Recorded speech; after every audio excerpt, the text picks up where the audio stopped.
Señor, que tu palabra sea clara en esta mañana. Que tu palabra sea precisa. Señor, que tu palabra traiga sanidad. Señor, que tu palabra cambie vidas. Oh Espíritu Santo, ayúdanos.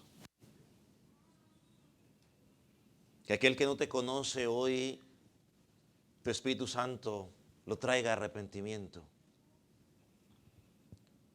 Y aquel que te conoce, que tu Espíritu Santo lo fortalezca.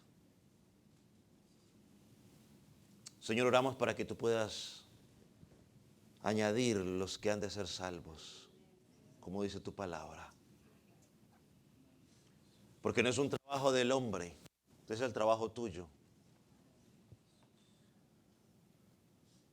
Señor, y toma al predicador en su debilidad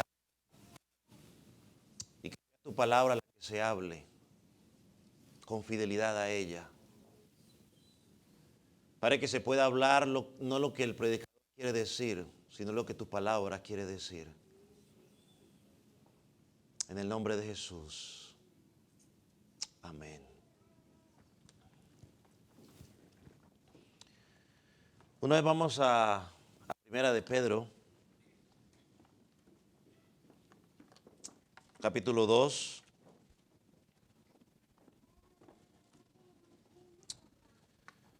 Y vamos a leer una vez más toda la sección desde el 19 hasta el 21.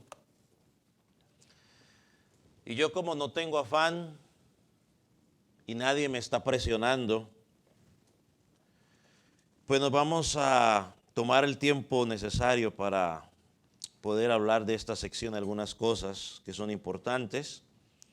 Así que dedicaremos más de un domingo a hablar de esta sección. A veces gente dice, pero todavía están ahí, no salen de allí. Pues no tenemos afán, no tenemos la idea de cubrir material simplemente por cubrir material. Pero creo que esta sección que acabamos de leer tiene una enseñanza teológica o bíblica profunda. Y al mismo tiempo nos habla de una responsabilidad que tú y yo tenemos como hijos de Dios, como cuerpo de Jesucristo. Así que con eso en mente vamos una vez más a leer del versículo 18. Dice, ¿qué dice? ¿Hasta dónde les dije yo? Hasta el 25. Bueno, hasta el 25 lo vamos a leer. Criados, estad sujetos con todo respeto a vuestros amos, no solamente a los buenos y afables, sino también a los difíciles de soportar. Porque esto merece aprobación, y si alguno a causa de la conciencia delante de Dios sufre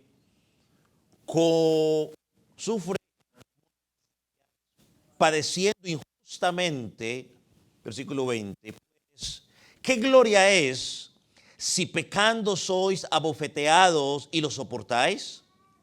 Mas si haciendo lo bueno sufrís y lo soportáis, esto ciertamente es aprobado delante de Dios.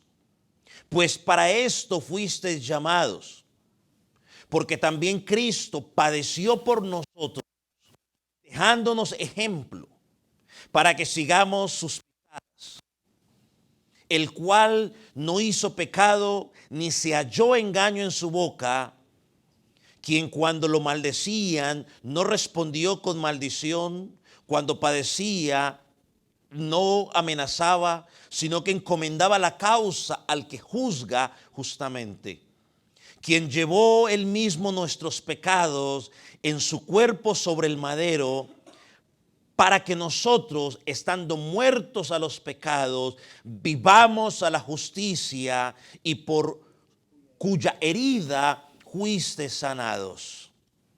Porque vosotros erais como ovejas descarriadas, pero ahora habéis vuelto al pastor y obispo de vuestras almas. Amén. Puede tomar asiento.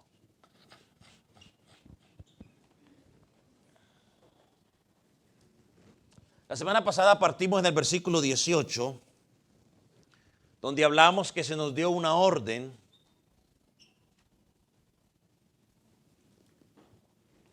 y era de someternos a nuestros amos.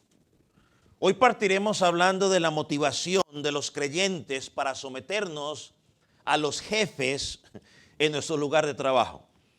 Pero quizás antes de entrar en sí al tema de hoy, quisiera tomarme un minuto o unos minutos para hablar un poco sobre el final del versículo 21, donde dedicaremos un sermón en particular a hablar de esta parte, porque nos dice Pedro, porque también Cristo padeció por nosotros, dejándonos su ejemplo para que sigamos sus pisadas. En esta frase el apóstol nos lleva una vez más ¿a dónde? A Cristo, para que lo imitemos.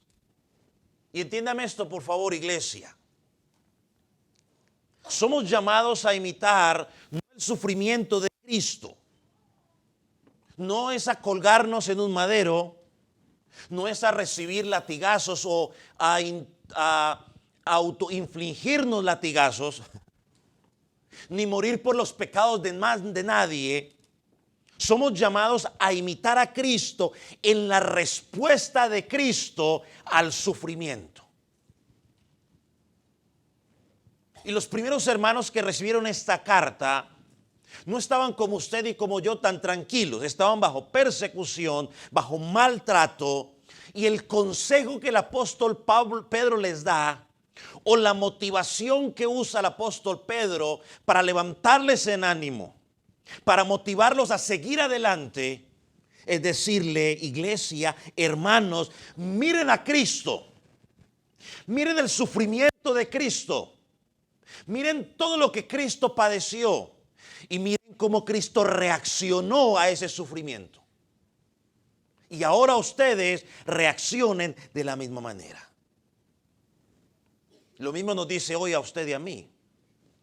Yo no sé por qué sufrimiento o por qué padecimiento se encuentre usted en este momento. Pedro te está diciendo, mira a la respuesta de Cristo al sufrimiento. Mire cómo Pedro apela a la experiencia de Cristo para llamar nuestra atención. Mire cómo Pedro fundamenta su exhortación en el ejemplo de Cristo y cómo respondió a los insultos. Y el próximo domingo vamos a hablar más ampliamente sobre esa parte. Y mire cómo, o note cómo Pedro constantemente apunta a Cristo. Iglesia, constantemente tenemos que apuntar a Cristo. Que el que brille sea Cristo. El centro es Cristo. No somos ni tú ni yo. Una vez más, el hecho de que Jesucristo haya venido a morir en la cruz del Calvario, sí, hay salvación para usted y para mí, pero era para la gloria de Él. A veces nos ufanamos mucho de eso. No, tenemos que aterrizar. Todo es para la gloria de Él. No se la podemos robar.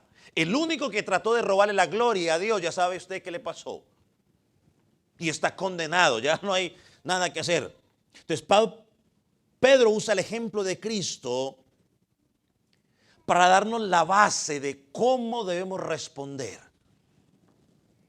Ahora en el versículo 19, partiendo de allí, ya volviendo, entrando en nuestro texto, Pedro dice que cuando el cristiano soporta el dolor de un sufrimiento y quizás injusto en algunas veces, debe entender que está cumpliendo la voluntad de Dios. Cuando hay conciencia de Dios, como dice el versículo 19, Pedro nos da a entender que ese sufrimiento injusto, en medio de él, Dios le dará la fuerza necesaria para soportar el dolor. Dios extiende su gracia, su misericordia sobre los suyos en medio del dolor, en medio del sufrimiento. Ahora mire conmigo el versículo 20, porque allí el apóstol Pedro comienza a darnos un poco más de claridad. Mire lo que dice. Pues, ¿qué gloria es si pecando sois abofeteados y lo soportáis? Mas si haciendo lo bueno sufrís y lo soportáis, esto ciertamente es aprobado delante de Dios. Pedro está llegando a la conclusión del argumento en referencia al sufrimiento y nos presenta dos escenarios. El primer escenario nos presenta a las personas que hacen lo malo, entre paréntesis, mienten, roban, humillan, viven en pecado, etcétera, etcétera, etcétera. Y que son castigados a consecuencia de ese pecado. Pedro dice, si tu sufrimiento está siendo consecuencia de tu pecado, de tu mal accionar, de tus malas decisiones, eso no es problema. Estás recibiendo lo que mereces. Si lo aguantas, no esperes crédito. Pero en el segundo escenario, el apóstol presenta a otro grupo. Los que hacen el bien y que a consecuencia de hacer el bien sufren. Y Pedro dice, si tú a consecuencia de hacer el bien estás sufriendo y lo soportas, eso agrada a Dios.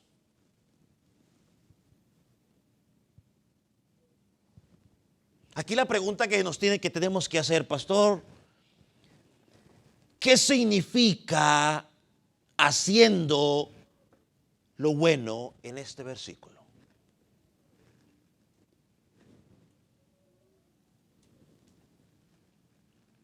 ¿Será darle comida a los pobres? ¿Hacer varias donaciones? ¿Ir a los hospitales?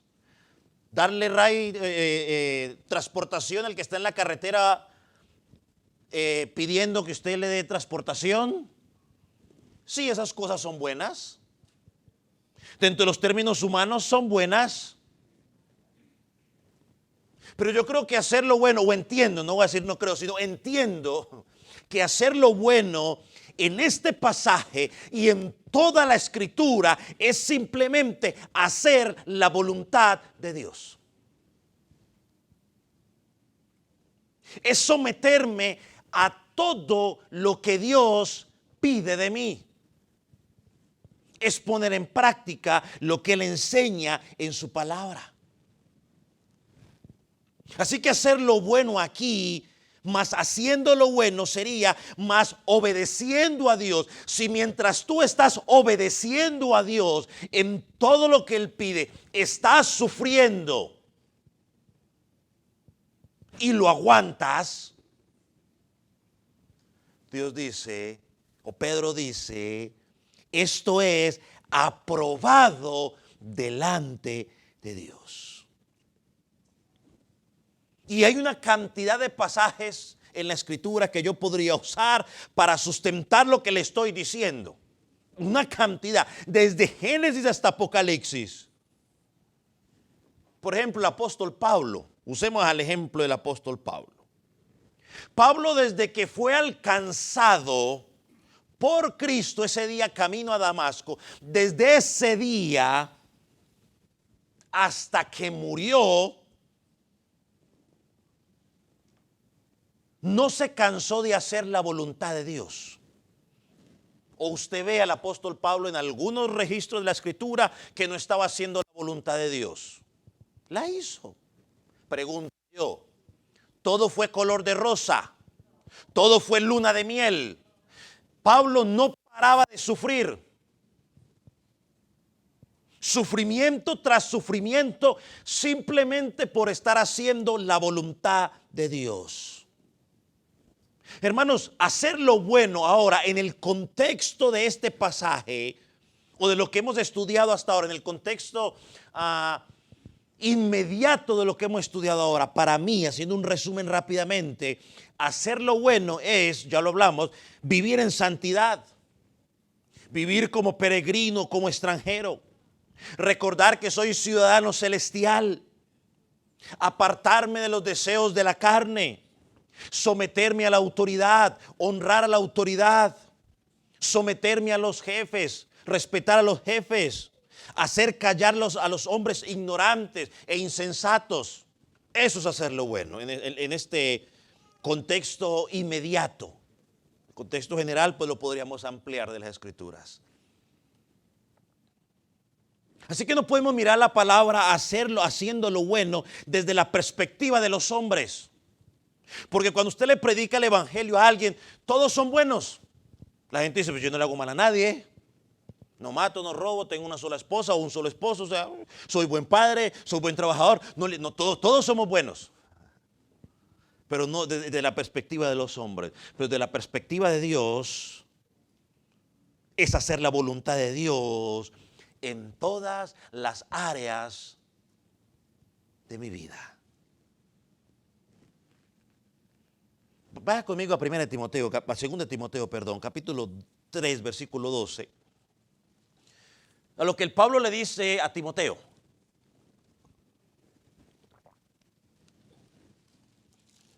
Segunda Timoteo.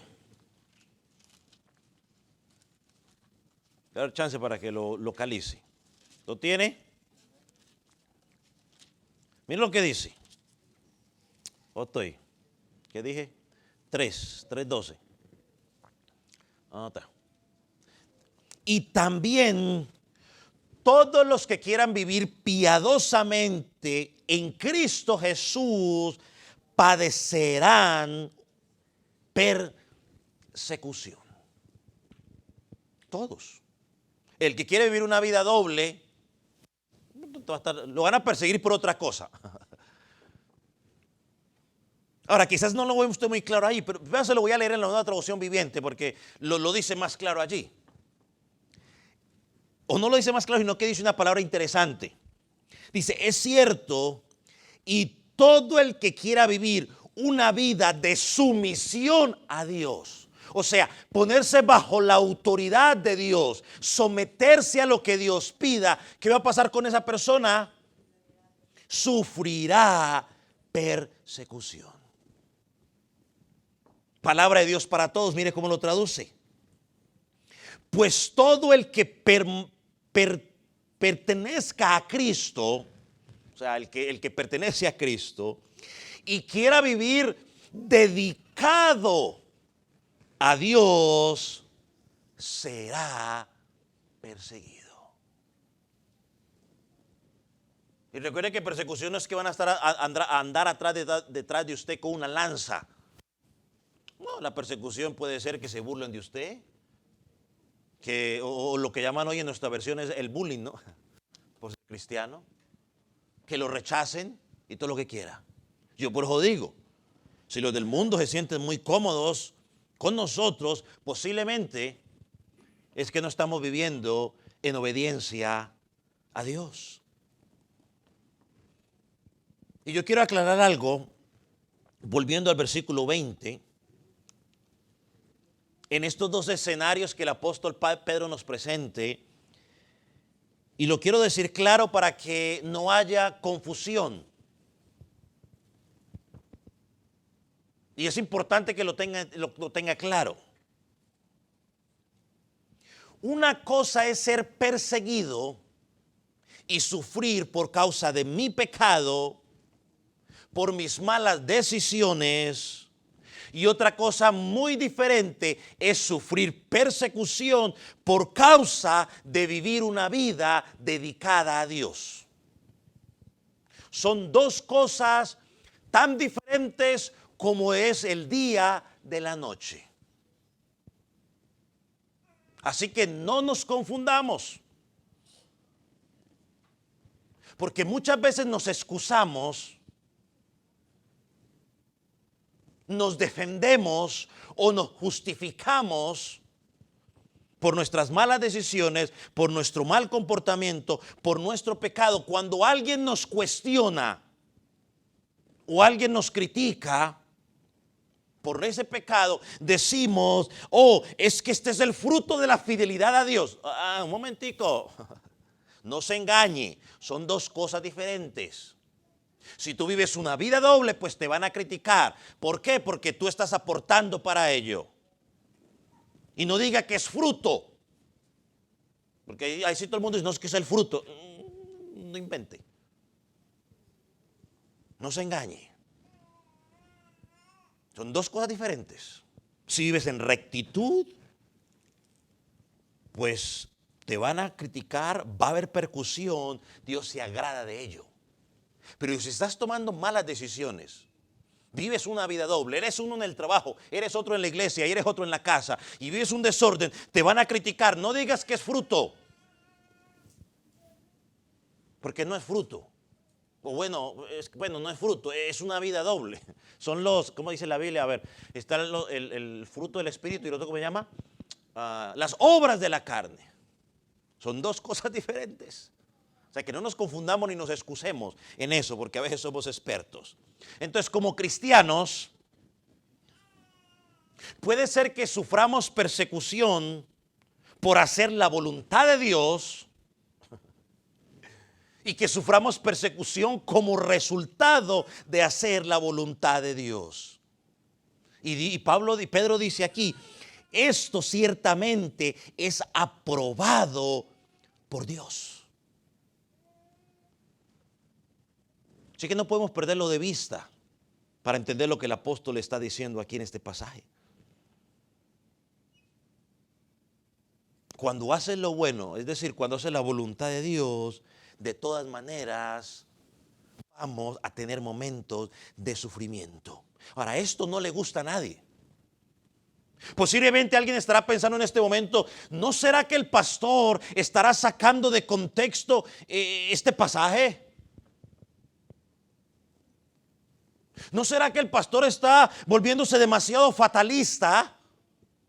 A ver, revisemos bien, porque si es así tenemos que confrontarlo. ¿No será que eso que está diciendo es como medio injusto? ¿No será que lo que está diciendo no es bíblico? Lo digo porque los seres humanos hemos creado, que usted y yo no lo querramos entender, hemos creado un Dios en nuestra cabeza que se acomoda a nuestros deseos. Y mientras ese Dios se acomode a mis deseos, a lo que yo quiero, a lo que yo creo, entonces Dios es soberano, Dios es justo y Dios tiene el control de todo. Pero cuando las cosas no se acomodan a lo que yo quiero, a lo que a mí me gusta, a lo que yo entiendo, entonces empezamos a decir, yo creo que eso como que no es justo, yo creo que como que ¿dónde está la soberanía de Dios? Y empezamos a preguntarnos, ¿dónde está que Dios en control de todo? Y los seres humanos tenemos la idea, quizás promovida por los mismos pastores, nosotros pastores, de que si hacemos la voluntad de Dios, todo va a salir bien. Ya está una canción ahí por ahí. Everything's gonna be right. Si hace la voluntad de Dios, todo va a salir bien. Pues claro, pastor, es que usted nunca ha leído Josué 1, versículo 6, 7, 8 y 9, pastor. Lea un poquito más la Biblia, pastor. Ahí dice, todo será prosperado. Nunca te aparte tu boca este libro de la ley, sino que medita en él. No te apartes ni a izquierda ni a derecha, y todo lo que hagas será prosperado. Mira que te mando que te esfuerces y seas valiente, no temas ni desmayes, porque yo, Jehová tu Dios, estaré contigo donde quiera que vayas. ¿Qué más quiere, pastor? No me saque los versículos de contexto, pastor. Ahí dice que si hago la voluntad de Dios, si no me desvío de la palabra izquierda y derecha, ni a la izquierda y derecha, todo va a salir bien. Aleluya. Yo creo ese versículo, me lo aprendí de temprana edad. Hasta prediqué por allá a los jóvenes en ese tiempo de ese versículo, porque eran los más fáciles para predicar al principio. Vamos a predicar los más fáciles. Yo lo animo a que usted siga leyendo el libro de Josué completo. Yo lo animo a que usted lo siga leyendo. Y usted va a descubrir que sí, Dios lo respaldó, que Dios estuvo con él, que sí, Josué prosperó, pero que hubo momentos de ¿qué? De sufrimiento, de dolor. Al punto que al final de su carrera ya quizás fastidiado del desorden, la gente dijo, mire, ustedes hagan lo que les dé la soberana voluntad, pero yo en mi casa servimos a Jehová, ustedes hagan lo que quieran. Porque no hay nada mayor sufrimiento de un líder o de un siervo de Dios estar enseñando la verdad a su pueblo, al pueblo de Dios, y que el pueblo de Dios haga lo que le da la soberana voluntad. Llega un momento que se hagan lo que les da la gana. Y si eso no es sufrimiento, dígame que, bueno, tendría que usted estar liderando a alguien y estar enseñando algo para entender ese sufrimiento. Y el pueblo de Israel no era tan, ¿cómo es la palabra? Tan dócil es la palabra. Y no era tan dócil. Son como usted y como yo, rebeldes. Ahora no me diga, pastor, yo soy el más dócil aquí. Sí. Sí. Todos nos hemos comportado en rebeldía de una u otra manera, ya sea rebeldía pasiva o rebeldía activa, pero lo hemos actuado. La pasiva es que usted sí está diciendo, pero por dentro está. Lo activa, por lo menos uno, con lo de la activa uno sabe a qué tenerse, porque como los ve y actúa, uno sabe por lo menos lo que piensan, pero el rebelde pasivo es más peligroso porque usted no sabe ni lo que está pensando. Ese es más peligroso. Pero bueno, ese es otro tema. Entonces, hermanos amados, es que usted puede leer el mismo caso. Es más, todos los sacando a Juan, pero todos los apóstoles, bueno, creo, no todos, metiendo a Juan también, todos los apóstoles sufrieron. Todos. A todos los mataron. Solo Juan murió, dicen los, yo no estaba, pero dicen los estudiosos, que murió por causas naturales, ¿no? Pero todos sufrieron por hacer la voluntad de Dios. Así que esa teoría hermosa, esa teoría Disney, haz la voluntad de Dios y todo será color de rosa, es una verdad a medias. Cuando hacemos la voluntad de Dios, hay gozo y hay alegría en nuestro corazón porque sabemos que estamos haciendo la voluntad de Dios. No nos pesa, pero también viene sufrimiento por hacerlo. Y sabe, muchas veces por hacer la voluntad de Dios, harás cosas honorables delante de Dios y los hombres te van a deshonrar. Muchas veces actuarás solidariamente y nadie se dará por entendido de lo que estás haciendo. Muchos te darán la espalda. Y sabe, y esa es una de las razones por las cuales muchas personas han salido corriendo de la iglesia local, de cualquier iglesia local, porque asumen que como se están congregando en una iglesia local, todo será color de rosa y cuando empiezan los problemas, salen corriendo. Hermano, una lectura bíblica, una lectura rápida de la escritura, sin ni siquiera estudiarla, rápida una lectura bíblica, te mostrará que esa forma de pensar no es bíblica. De hecho, la historia que yo les conté la semana pasada del misionero David Flo, él se molestó con Dios porque estuvo predicando por 2 años más o menos en una aldea en África, por 2 años más o menos dije ya, y nadie se convertía. Para completar, su esposa a los 27 años, porque era una pareja joven, a los 27 años su esposa murió después de dar a luz a su segundo bebé. 3 semanas después de dar a luz, murió por causa de malaria, dejándolo con un hijo de 3 años, una bebé recién nacida, y los otros misioneros que estaban con ellos los abandonaron y lo dejaron solo.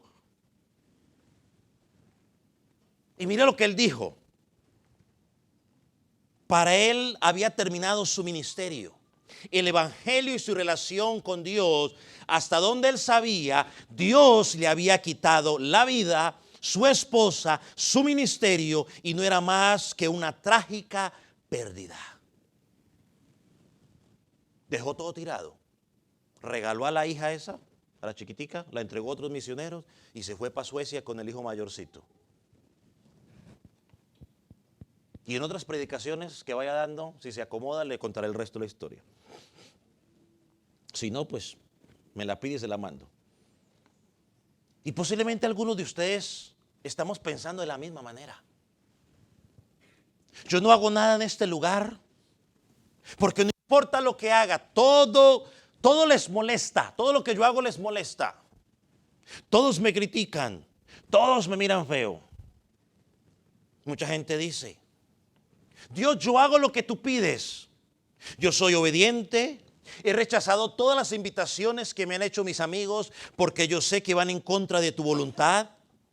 No hablo malas palabras, soy buen trabajador, pago mis impuestos, etcétera, etcétera. Y sin embargo, las cosas no me salen bien. Dios, sigo sufriendo.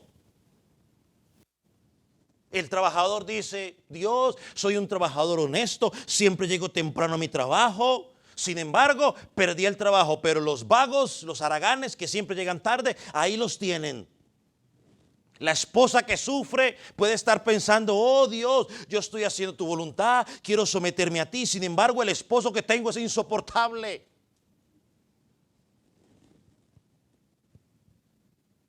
Cada día se comporta de peor en peor. Señor, Dios, ¿qué hago?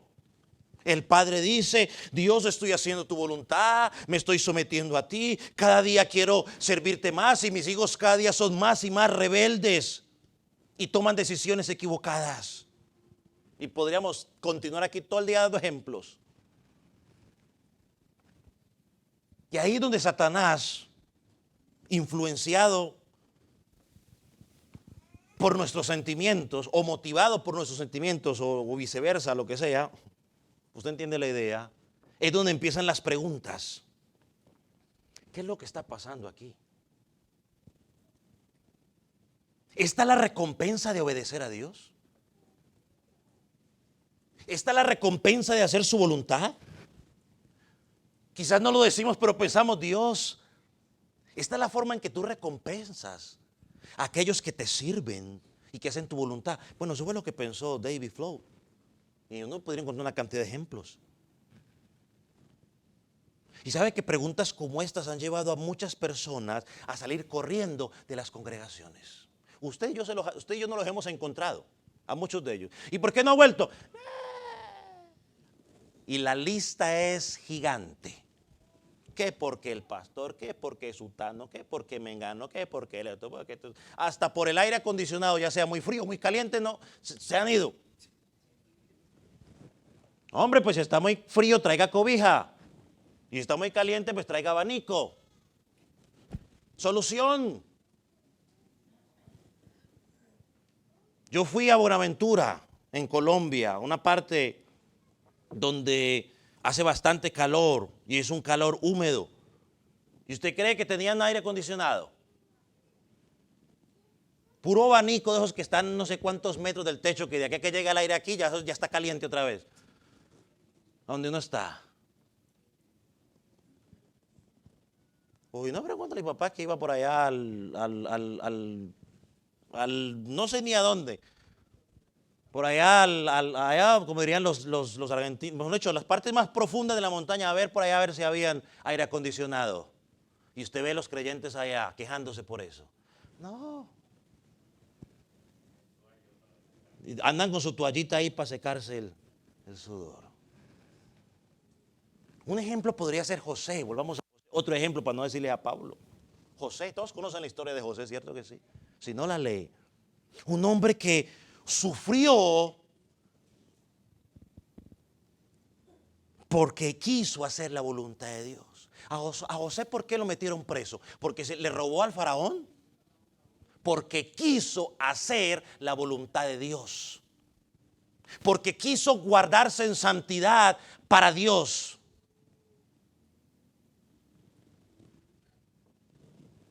Ahora yo quiero hacer aquí un matiz para que no haya confusiones o lleguemos a conclusiones equivocadas. Ni el apóstol Pedro ni yo al predicar estamos diciendo que no pongas límites en las relaciones que tengan con otras personas. Pastor, ¿qué se refiere a eso?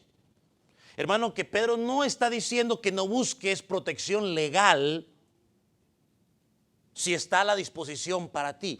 Es que como soy cristiano y me están maltratando, pues entonces tengo que sufrir, dice la Biblia, entonces no voy a buscar protección. No.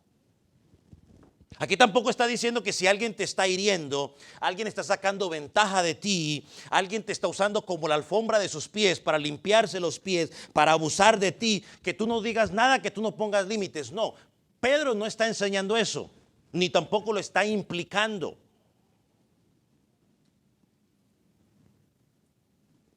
Y espero de que nadie lo entienda de esa manera. Hermano querido, si usted está siendo abusado, tiene que poner límites. Si te están robando, tienes que poner límites. Busque la autoridad. Si te están golpeando, pues no te dejes golpear. Busca ayuda.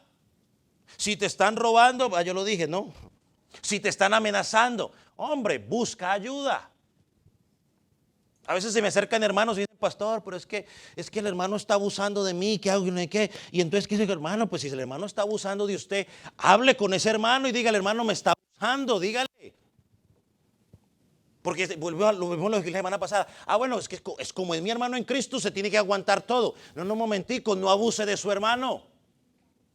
A los hermanos en Cristo hay que hacer el bien con ellos, no abuse de su hermano. No hay amenes, ni de su hermana en Cristo. Si se están abusando de usted, dígale a su hermano, hermano, a mí me parece que tú estás abusando de mí por esto y lo otro. Te amo en Cristo, pero hay que poner un límite. Y si te dice, el pastor digo está sufriendo, pues sí, ahorita le digo esa parte, pero tengo que poner límites también. Si tu esposo está abusando de ti, pues hable con ese señor.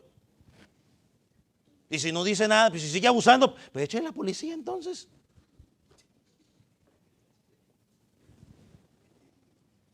Que porque lo amo que me golpee. No, es que golpear no es amor.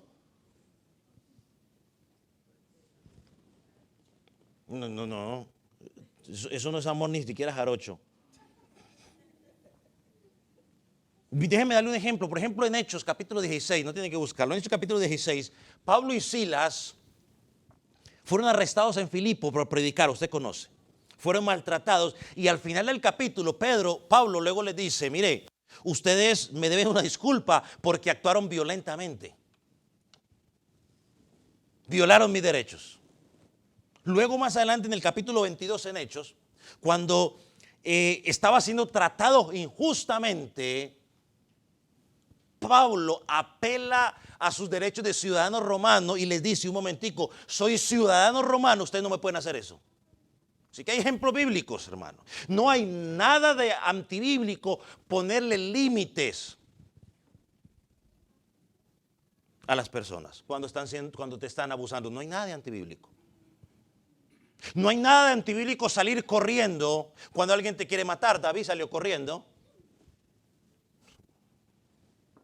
José salió corriendo. Dijo, no, mejor. Salió corriendo. Así que no hay nada de antibíblico, mi estimado hermano.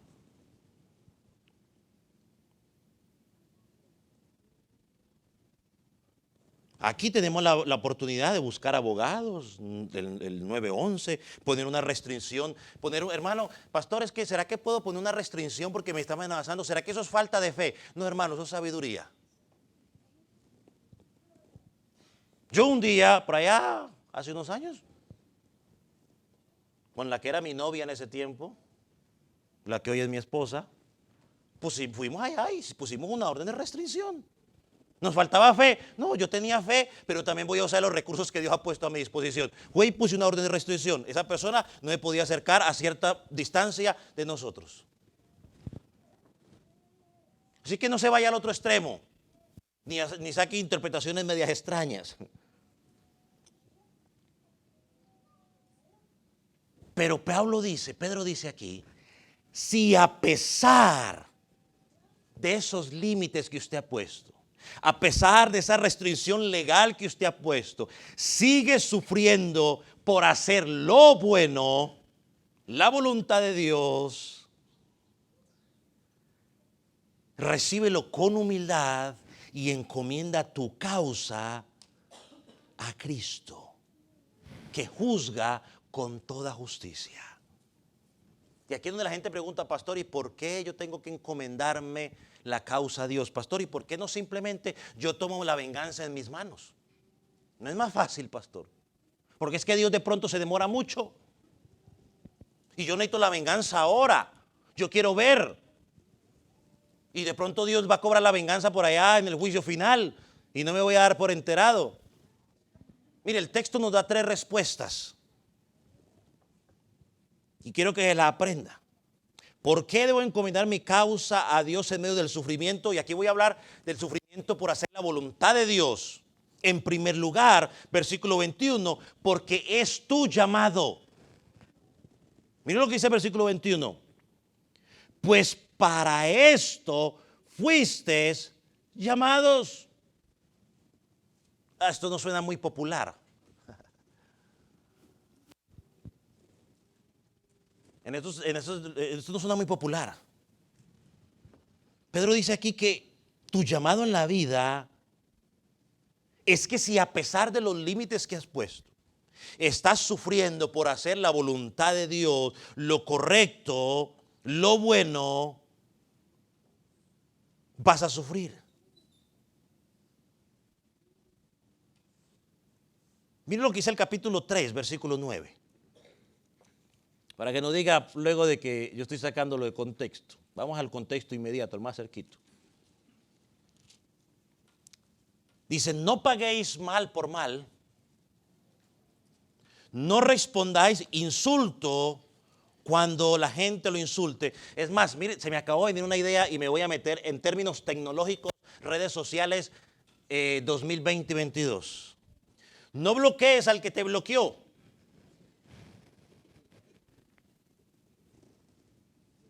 No respondas con sarcasmo al que te respondió con sarcasmo en las redes sociales. Por el contrario, conteste con una... Es que parece ser que hoy, perdóneme, hago un paréntesis. Es que parece ser que hoy, si te bloquea a alguien en las redes sociales, se ha acabado el mundo. O sea, el peor insulto que le puedes hacer a alguien ahora es, pum, lo bloqueo. Como si la vida se fuera a acabar por ello. Hay un síndrome que es, todo lo agarran, pero mejor predico aquí, mejor no nos salgamos de la semana, sigamos aquí. No pagáis mal por mal, no respondáis con insulto con insulto, no respondan con insulto cuando la gente los insulte, ya usted le hace la aplicación en las redes sociales luego. Por el contrario, contesta con una bendición. A esto los ha llamado Dios. Él les concederá su bendición. Esa es la versión Nueva Traducción Viviente. Por eso se está diciendo, no, es una traducción viviente. Perdóneme, me olvidé decirle.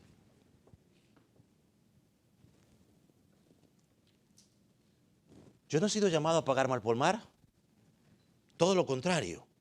He sido llamado a orar por ellos, a contestarles con bendiciones.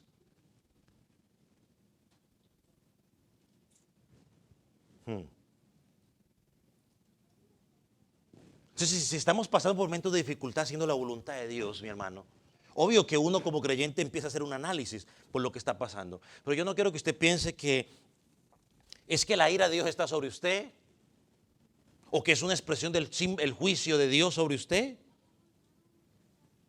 No, porque el castigo o la ira de Dios sobre el pecado ya pasó en la cruz.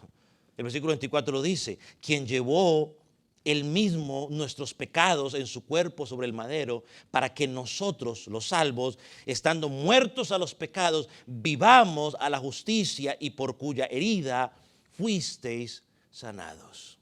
Y recuerdo una vez más, Dios o Pedro no está llamando aquí a seguir el ejemplo de Cristo en el sentido de que sufras por el pecado de otro.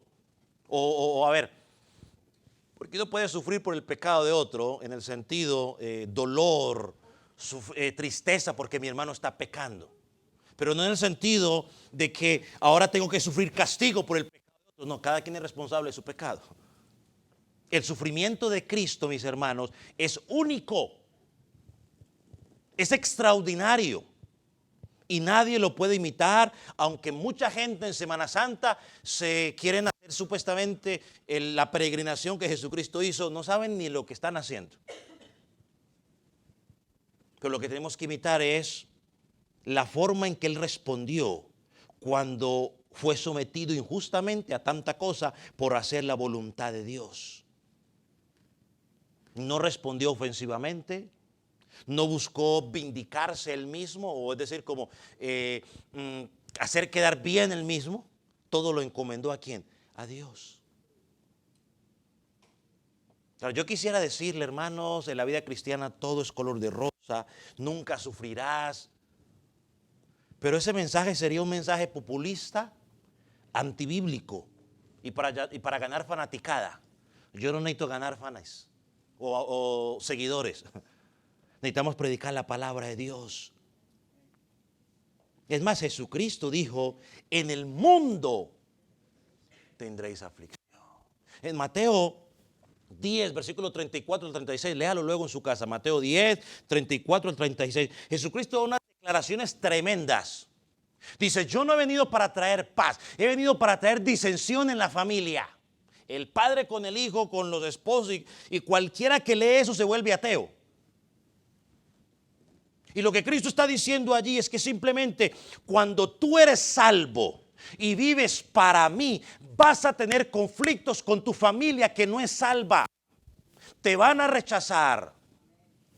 Te van a humillar muchas veces. No te van a querer hablar contigo. Te van a pasar al teléfono, pero hablan lo justo contigo. Por causa de Cristo, por hacer la voluntad de Cristo. Te invitan a sus actividades y si tú no participas de lo ellos, dejan de invitarte. Es un cero a la izquierda. Te enteras por las redes sociales que tuvieron actividad. Todo por ser cristiano. Te sacan. A mi papá lo corrieron de la casa. A mi esposa, a mi suegro en su tiempo le dijo, no eres más mi hija. Y hay muchos testimonios aquí de algunos que me acuerdo, que me han contado, que les ha pasado lo mismo. Así que dejes de estar creyendo ese cuento de que ven a Cristo y tus problemas se van a acabar. No, más bien dile, ven a Cristo y en esos problemas que vas a tener paz, tranquilidad, gozo, alegría, porque Él te va a sustentar. Son dos cosas diferentes. Si no, pregúntele a aquella madre que tiene hijos que no conocen a Jesucristo y que está hora y hora y hora por ese terroncito de azúcar, por no decir otra cosa porque luego se enojan conmigo. A ver si no sufre. Y el terroncito de azúcar, feliz de la vida, viviendo la vida loca. Y esa madre y ese padre ahí fieles y fieles y fieles y fieles a Dios.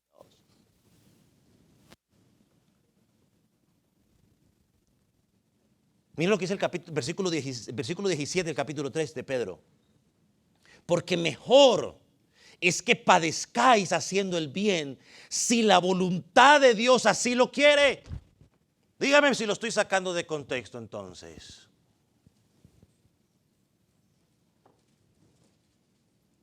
Vuelve al mismo escenario. Aquí nos presenta a los dos otra vez. Porque mejor es que padezcáis haciendo el bien, o sea, haciendo la voluntad de Dios, si la voluntad de Dios lo requiere, que haciendo el mal. Lo que está diciendo es, mire, es mejor que ustedes padezcan por hacer la voluntad de Dios y no padecer por hacer el mal. Y dice ahí claramente, si la voluntad de Dios lo requiere.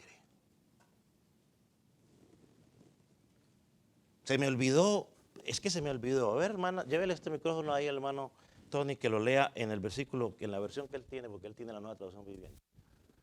3:17. Léamelo ahí rápidamente, porque se me olvidó ponerlo a ver qué dice ahí, para que lo escuchen. Recuerden que es mejor sufrir por hacer el bien, si eso es lo que Dios quiere, que sufrir por hacer el mal. Si eso es lo que Dios quiere. Si eso es lo que Dios quiere. Hermanos, así que existe la posibilidad que sea la voluntad de Dios que sufras cuando estás haciendo su voluntad. Quizás no nos encaje, quizás no nos guste mucho, quizás nos ponga a dudar.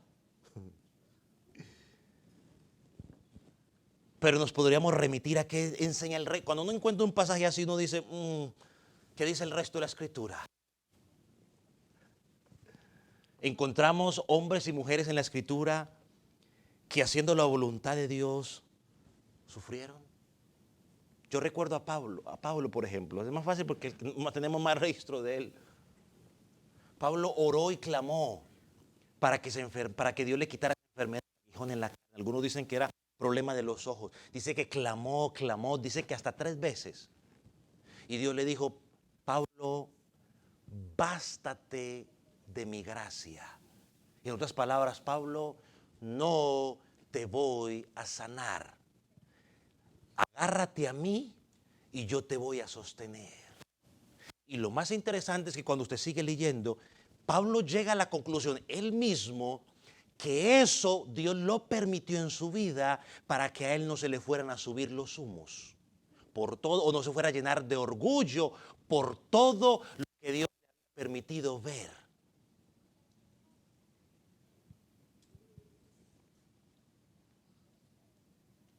Ahora, esto no es una licencia para que usted y yo andemos por ahí mirando qué le está pasando a Sutano para empezar a decir, no, ocúpese de su negocio. Por favor. Esto no es licencia para ahora, se le cayó el pelo al hermano, ¿qué será? ¿Será que la... No, hermano. Cada quien en su negocio. Ocúpese de lo suyo. Examine su vida. El salmista decía, examíname, oh Dios, y pruébame. O sea, yo me tengo que examinar. Si estoy sufriendo, a ver, voy a examinarme qué es lo que está pasando. Y si es la voluntad de Dios, pues entonces me basto de la gracia de Él y ya. Capítulo 4, versículo 19.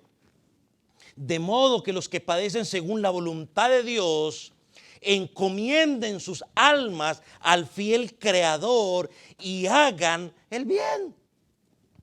Dice, encomiéndate a Dios y sigue haciendo la voluntad. Palabra de Dios para todos, mire cómo lo traduce. Así que los que sufren por obedecer a Dios, que se pongan en manos de Él, su Creador, y sigan haciendo el bien. Parente, ese cuento de que me voy porque todos me miran feo, ese cuento de que me voy porque veo cositas en la iglesia, hermano, siga haciendo el bien, ocúpase lo suyo, porque va a seguir viendo cositas. ¿Sí? Seguirá viendo cositas. Las seguiremos viendo. Si usted piensa que no va a haber cositas, pues está equivocado. Solo cuando Dios nos glorifique, entonces ahí sí. Pero mientras estemos aquí, seguiremos viendo cositas en el hermano, el temperamento de Sutano, de aquí de Mayano, de que se seguirá viendo. Así que bíblicamente no hay excusa. Sigue haciendo él bien. Segundo, rápido. ¿Por qué debo encomendar la causa a Dios en medio del sufrimiento mientras hago su voluntad? Dijimos en primer lugar, porque es mi llamado. En segundo lugar, hermano, porque nosotros existimos para proclamar sus grandezas. Ya lo leímos, versículo 9, capítulo 2. Soy linaje escogido, real sacerdocio, nación santa. ¿Para qué? Para anunciar las virtudes de aquel que nos llamó de las tinieblas a la luz admirable. Versículo 12 dice, manteniendo una buena conducta en nuestra forma de vivir entre los gentiles, para que lo que murmuren de nosotros como malhechores glorifiquen a Dios. O sea que yo tengo que mantenerme allí firme, hermano, porque tarde que temprano mi conducta de fidelidad a Dios va a ser observada. O Dios la va a usar para que los paganos pregunten por Cristo. Hermanos, vamos a sufrir en algunos momentos injustamente. Es una bendición hacer la voluntad de Dios. Amén.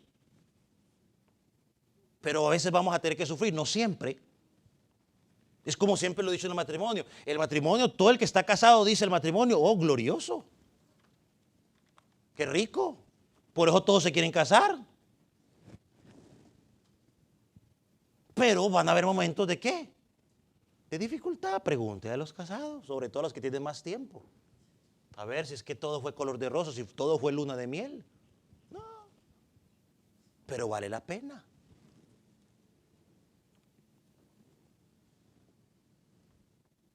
Es que cuando vivimos usted se imagina en un momento del sufrimiento por hacer la voluntad de Dios, que la gente se esté burlando de ti, que se rían. Llegará un momento donde alguien te preguntará, a ver, explíqueme un momentico, ¿cómo haces para vivir de esa manera? ¿Por qué aguantas tanto? ¿Cuál es ese Dios que tú sirves que merece tanta devoción? Es que yo no aguanto por mí, aguanto por quién, por Él, por la gloria de Dios. Hermano, ahí está una oportunidad tan grande como el estado de Texas para presentarle el evangelio y hablarle del Dios grande. Donde podemos presentar la grandeza de Dios, el sostén, sí. Hay momentos en que nos duele, yo no voy a decir que no. En el momento de la aflicción, de la burla, claro que duele. Y quizás en momentos de nuestros cuartos lloraremos y nos desinflamos. Yo encontré esta historia la semana pasada y estaba un poco medio desinflado por algunas cosas. Y esa historia de ese misionero me sirvió. Yo no me presento como un superhumano, ¿no? Una persona igual que usted, con a veces momentos de desánimo, de sufrimiento. Pero el favor de Dios nos sostiene. Hermano, cuando tú aguantas, y voy a usar una palabra muy popular en algunos lugares, pero hermano, cuando tú aguantas con paciencia en medio del sufrimiento por hacer la voluntad de Dios, estamos declarando sin palabras que Dios es más glorioso para ti que el confort que daría defenderte de las acusaciones. Cuando esperas pacientemente, con perseverancia y entregas todo tu dolor a Jesucristo, demuestras sin palabras el gozo superior que encuentras en Dios en medio de la aflicción. Pablo es un ejemplo de ello. Pablo dice en Filipenses, estad siempre como gozosos. Y Pablo escribió esa carta mientras estaba en un hotel de su tiempo. Una muchacha le estaba dando uvas, mientras otras esclavas le estaban venteando brisa, como dicen los costeños. Estaba preso, amarrado a un soldado romano. Hasta para hacer sus necesidades tenía que estar con un soldado romano ahí amarrado. Y Pablo me escribe y me dice, gozaos, estad siempre gozosos. Estaba amenazado de muerte. Y Pablo dice, estoy con gozo y estoy deseoso de seguir haciendo la voluntad de Dios. Nunca lo encontramos diciendo, Dios, ¿y yo por qué estoy aquí? Si estoy predicando tu voluntad. Cuando estaba preso ¿con quién era? Con Silas. Salas es otra cosa. Silas. En lugar de ponerse a quejar, y Dios, ¿por qué pasa esto? Y Dios, ¿por qué pasa esto? Perdónenme, hermanos, ¿qué se pusieron a hacer? Cantaban. Y cantan como usted comprenderá, ¿no? Su canto era tan duro que los presos, ¿qué hicieron? Escuchaban. Nosotros cantamos, a ti la gloria. Si cantamos, a ti la gloria, gloria. Las manos levantamos a ti para alabar. Imagínate, estamos cantando a ti la gloria. ¿Esa la cantamos aquí o eso es lo que se me vino a la mente? ¿No? Sí, la cantamos, ¿no? Sí, a ti la gloria. O sea, estamos cantando a ti la gloria. Levantamos nuestras voces para adorar y levantamos nuestras voces para adorar. Es que nosotros no decimos mentiras, las cantamos. A ver, que alguien me explique. A ti la gloria, levantamos nuestras voces para adorar y estamos para adorar.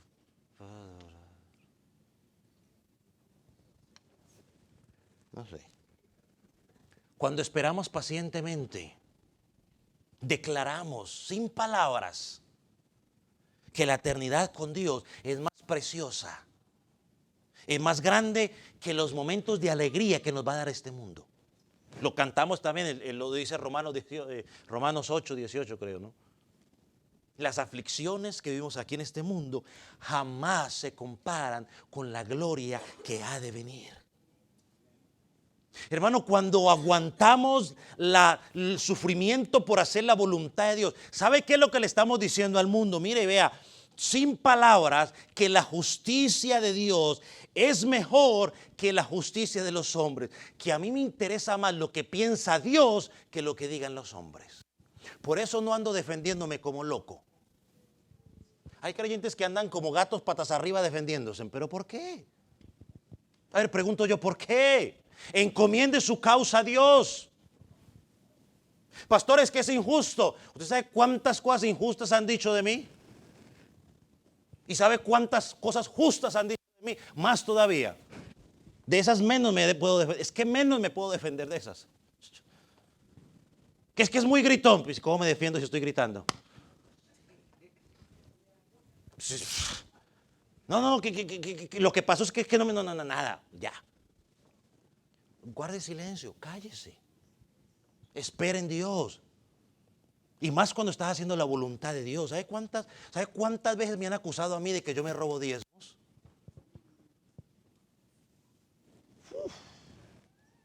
Y usted me ha escuchado pararme a mí a dar una locución en las redes sociales hablando de quién dijo. Yo como no me he robado nada, no necesito defenderme. ¿Pero por qué tengo que defenderme? Dios hará lo que tiene que hacer.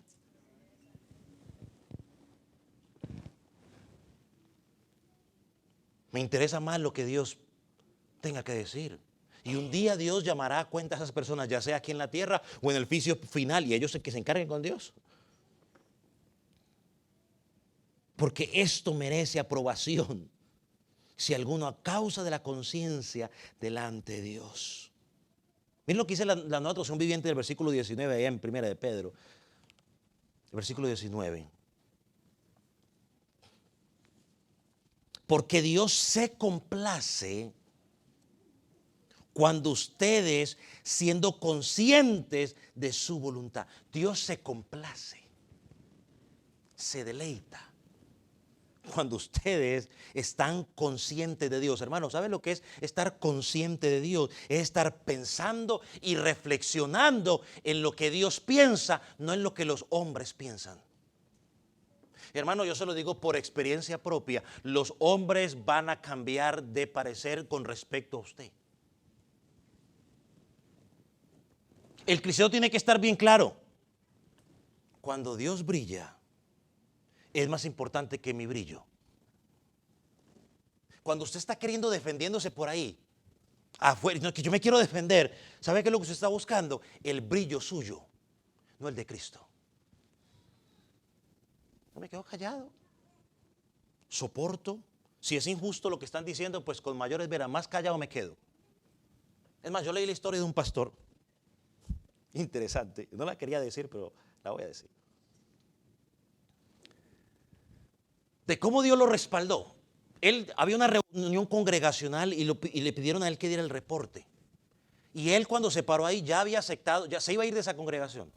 Había aceptado una posición para ir a pastorear como pastor asociado en otro lugar. Y una mujer en medio de la conferencia se levantó y empezó a hablar una cantidad de cosas de él. Lo que pasa es que este es un ladrón, que usted se quiere robar todo esto, que para aquí, para allá, por el reporte que le estaba dando.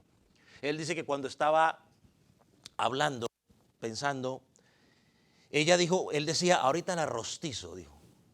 Ahorita la clavo en la pared porque ella no sabe que yo ya me voy a ir. O sea que lo que está diciendo es mentira. Y él estaba contento y planeando todo lo que iba a decir. Y dice que Dios le dijo, tranquilo, quédese callado. Y dice que empezó esa conversación ahí, pero no tengo que decir, el orgullo, el ego, tengo que defenderme. Al último le hizo caso a Dios, él guardó silencio. Dice que cuando esa mujer se calló, él siguió hablando donde estaba y pareció que como si, él dice, la impresión del auditorio fue que como si esa mujer nunca se hubiera levantado a hablar. Dios como que borró eso de la mente de todo el mundo y eso desapareció. ¿Qué tal si él se hubiera puesto a defenderse? Quizás empeora las cosas. Hermano, confíe en la causa de Dios, deje de defenderse. ¿Sabe por qué la amargura y el resentimiento tienen tanto poder en las personas? Porque la gente está buscando brillar o vindicarse o quedar bien ellos mismos. Hermano, la amargura, el resentimiento es una señal de que no has encomendado tu causa a Dios, sino que estás buscando justicia por ti mismo. Y vas a sufrir por hacer la voluntad de Dios. Jonathan Edwards, uno de los grandes predicadores que dio este país en el siglo XVIII, que tuvo tremendos avivamientos, y cuando hablo de avivamientos no era saltar, brincar y correr, sino de arrepentimiento. Las cantinas eran cerradas, los bares eran cerrados, y la gente venía al arrepentimiento, y eso duró como 100 años, el efecto de toda esa cuestión, en el siglo XVIII, en Massachusetts. Él fue un fiel predicador. Es más, uno de sus sermones más tremendos es el sermón de pecadores en manos de un Dios injusto. Si usted lo quiere buscar, para ahí lo va a encontrar. Tremendo sermón. Dice que él estaba predicando por 20 años, predicando fielmente a la palabra de Dios.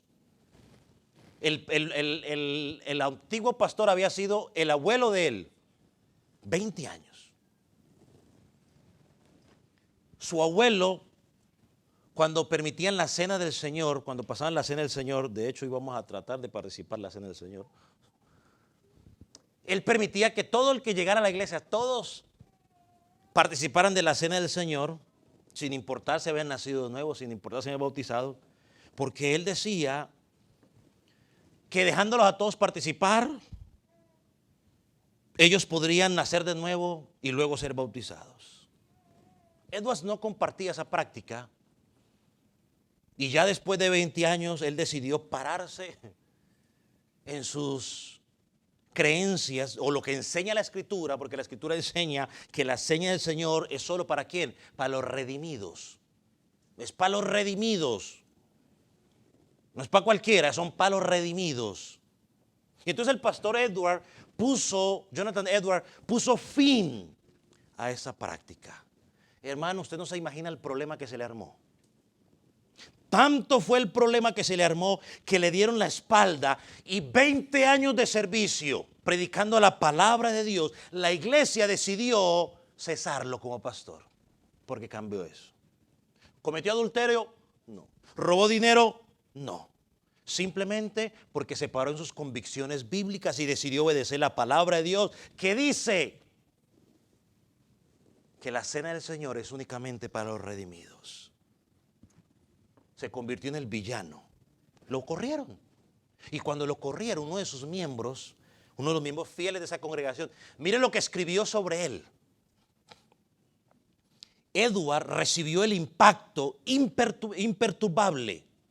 Nunca vi en él el menor síntoma de desagrado en su semblante en toda la semana, pero parecía un hombre de Dios cuya fidelidad estaba fuera del alcance de sus enemigos. Felicidad estaba fuera del alcance de sus enemigos, cuyo tesoro no era solo un bien futuro, sino presente, superando todos los males inimaginables de la vida. Su felicidad estaba fuera del alcance de sus enemigos. ¿Por qué? Porque su mente estaba llena de Dios. Él estaba consciente de todo lo que Dios hizo por él a través de Jesucristo. Por hacer la voluntad de Dios va a costar cosas. Va a costar rechazo aún de mismos creyentes dentro de la congregación. Por hacer la voluntad de Dios, no por tomar malas decisiones.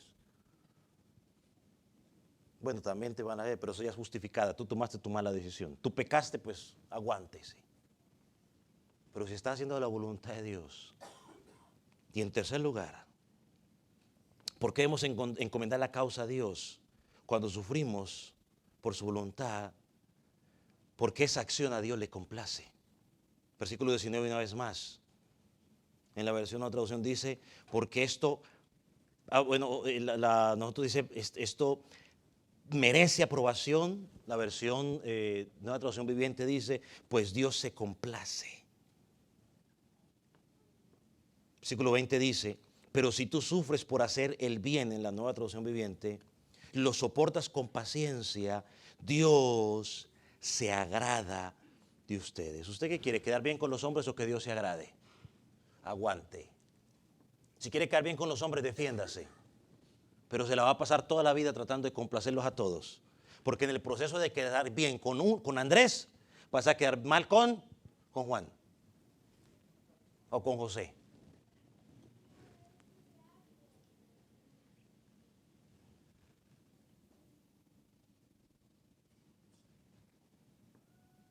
Termino con Romanos, porque creo que me pasé de tiempo.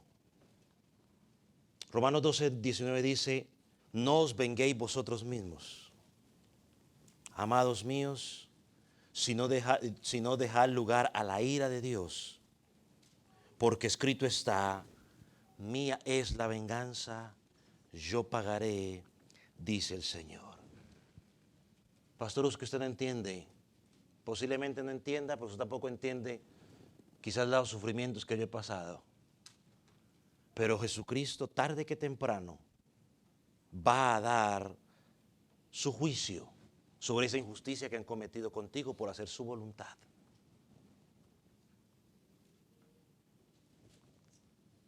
Es mi oración que podamos responder apropiadamente a este llamado y que su Espíritu nos ayude. Ponga sobre sus pies.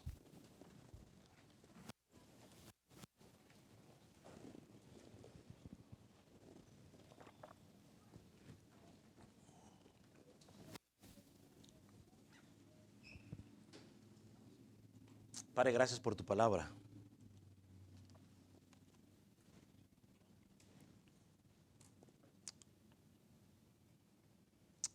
Padre, entendemos que ningún sufrimiento, o a ninguno nos gusta sufrir, pero muchas veces es necesario, muchas veces es el resultado de hacer tu voluntad. Padre, pero no nos arrepentimos. Lo hacemos con alegría y con gozo, porque sabemos que a través de ello tú estás siendo glorificado. Yo le pido allí donde usted está que con una actitud de reverencia usted pueda examinar su vida, para que participemos de la cena del Señor.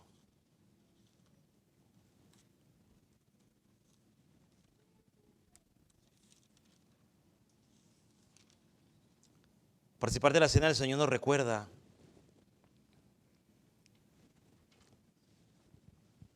la condición del ser humano, que estamos en pecado.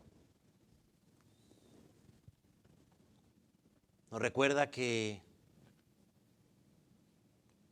no podíamos acercarnos a Dios por nuestras propias cuentas, que estábamos muertos. Nos recuerda que Jesucristo vino a vivir una vida recta delante de Dios, cumpliendo lo que ni tú ni yo podíamos cumplir. Nos recuerda que Jesucristo pagó el precio de tu pecado y mi pecado. Nos recuerda que su justicia nos fue imputada por medio de la fe. Nos recuerda que Jesucristo resucitó al tercer día, luego de cargar la consecuencia de tu pecado y mi pecado. Nos recuerda que hoy Jesucristo está en su trono de gloria reinando y que un día regresará por su pueblo.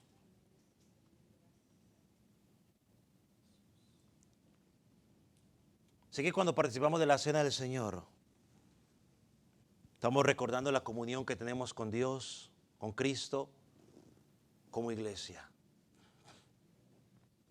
Jesucristo dijo allá en Corintios que cada vez que comieres este pan y bebieres esta copa la muerte del Señor anunciáis hasta que Él venga. Así que estamos recordando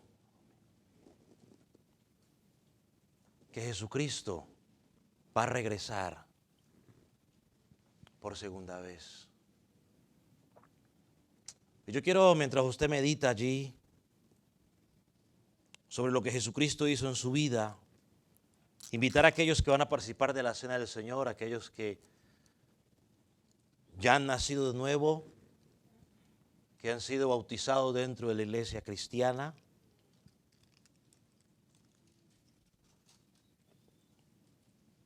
Aunque no fue aquí, pero fueron bautizados en la iglesia cristiana y usted está en comunión con Dios, en comunión con la iglesia, que podamos participar de la cena. A los demás les pido que por favor mantengan una actitud de oración, de respeto, de reverencia,